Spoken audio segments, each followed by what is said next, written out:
Most people get this wrong. They think the best first credit card is the one with the biggest rewards, but the biggest mistake you need to avoid is choosing a card you cannot actually get approved for. In this video, we are breaking down the best first credit card for beginners in 2026 and how to pick the right one so you can build credit the smart way. Let's start with the basics. Your first credit card is not about luxury perks. It is about building trust with the bank.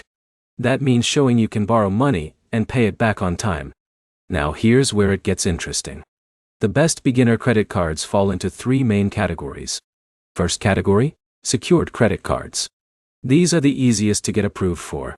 You put down a refundable deposit, and that becomes your credit limit.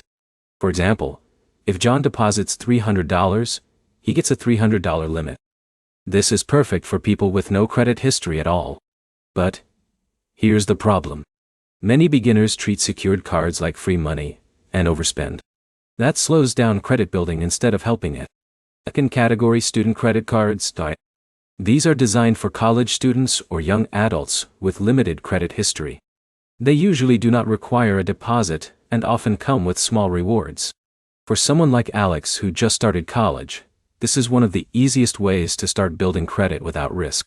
In a minute, I'll show you why these cards can sometimes be better than secured cards, even if you qualify for both. Third category, starter, unsecured cards.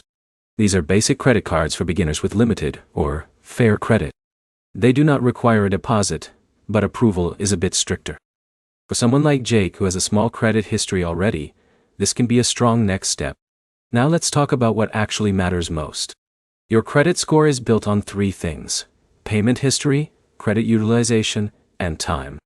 But payment history is the most important. That means paying on time every single month matters more than rewards, limits, or perks. Now here's where most people fail. They apply for too many cards at once, hoping to build credit faster. But each application can slightly lower your score and slow down progress. So what should you do in 2026? Start with one simple card, preferably a secured or student card. Use it for small purchases. Pay it off on time every month. Then slowly build from there. Let's summarize everything clearly.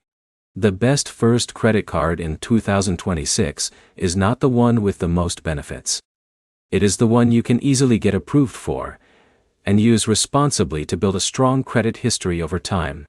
If this helped you understand how to choose your first credit card, make sure to like, comment, and subscribe for more simple credit building guides like this.